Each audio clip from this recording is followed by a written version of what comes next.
Honey trap ಪ್ರಕರಣ ಸಂಬಂಧಪಟ್ಟಂತೆ ನಮ್ಮ ಮಾತನಾಡಲಿಕ್ಕೆ ಬಿಜೆಪಿ ರಾಜ್ಯಾಧ್ಯಕ್ಷ ಅಂತ ವಿಜೇಂದ್ರ ಇದ್ದಾರೆ. ಏನ್ ಹೇಳ್ತಾರೆ ಕೇಳಿ.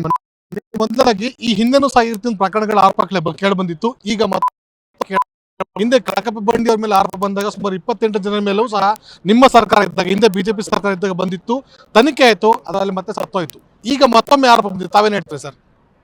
ನೋಡಿ, ಇವತ್ತು ಏನು ಚರ್ಚೆಗಳು ನಡೀತಾ ಇದೆ, ಸಚಿವರಾಗಿರ್ತಕ್ಕಂಥ ಸತೀಶ್ ಜಾರಕಿಹೊಳಿ ಅವರು ಕೂಡ ಬಹಿರಂಗ ಹೇಳಿಕೆಯನ್ನು ನೀಡಿದ್ದಾರೆ. ಮಾನ್ಯ ಸಚಿವರು ರಾಜಣ್ಣ ಅವರು ಕೂಡ ಸದನದ ಒಳಗಡೆ ತಾವು ಮತ್ತೆ ಇತರರು ಈ ರೀತಿ ಹನಿ ಟ್ರ್ಯಾಪಿಗೆ ಒಳಗಾಗಿದ್ದೇವೆ ಅನ್ನೋದನ್ನು ಬಹಿರಂಗವಾಗಿ ಹೇಳಿದ್ದಾರೆ. ಇದ್ರ ಬಗ್ಗೆ ಸೂಕ್ತವಾಗಿ ತನಿಖೆ ಆಗಬೇಕು ಅಂತೇಳಿ ಮಾನ್ಯ ಗೃಹ ಸಚಿವರಲ್ಲಿ ಒತ್ತಾಯಿಸಿದ್ದಾರೆ. ಹಾಗಾಗಿ ನಾನು ಇವತ್ತು ರಾಜ್ಯ ಸರ್ಕಾರ, ಮಾನ್ಯ ಮುಖ್ಯಮಂತ್ರಿಗಳು, ಗೃಹ ಸಚಿವರಿಗೆ ಆಗ್ರಹ ಮಾಡ್ತೇನೆ, ಈ ರೀತಿ ನಮ್ಮ ರಾಜ್ಯದ ಮರ್ಯಾದೆ ಹರಾಜಾಗ್ತಕ್ಕಂಥ ಕೆಲಸ ನಿಲ್ಲಬೇಕು ಅಂತ ಹೇಳಿದ್ರೆ ಈ ಒಂದು ಪ್ರಕರಣವನ್ನು ಬಹಳ ಗಂಭೀರವಾಗಿ ತೆಗೆದುಕೊಂಡು ಇರ್ತಕ್ಕಂಥ ತನಿಖೆ, ನನ್ನ ಪ್ರಕಾರ CBI is the most investigative agency.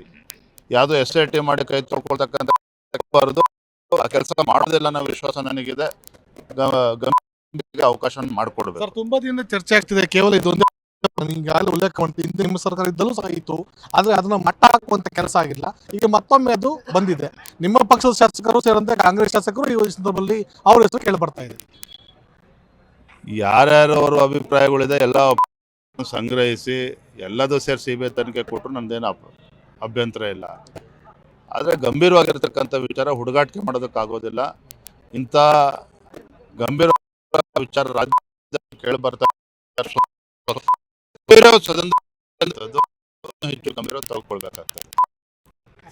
ಇದೆಷ್ಟು ಶಾಸಕ ಹೇಳಿಕೆಯಾಗಿದೆ. ಈ ಪ್ರಕರಣವನ್ನು CBI ತನಿಖೆಗೆ ವಹಿಸುವ ಮೂಲಕ ಇಡೀ ಪ್ರಕರಣ ಬಯಲಿಗೆ ತನ್ನಿ ಅಂತ ಹೇಳ್ತಿದ್ದಾರೆ. ಕ್ಯಾಮರಾಮನ್ ವಿನೋದ್ ಜೊತೆ ರಾಜಪ್ಪ ಸುತ್ತೂರು, ಜಿ ನ್ಯೂಸ್ಗಾಗಿ ಬೆಂಗಳೂರಿಂದ. ಜಿ ಕನ್ನಡ ನ್ಯೂಸ್ ಈಗ ನಿಮ್ಮ ಮನೆಯಲ್ಲೇ ನೋಡಿ. ಎಲ್ಲ ಕೇಬಲ್ಗಳಲ್ಲಿ ಈಗ ಲಭ್ಯ. ನಿಮ್ಮ ನೆಚ್ಚಿನ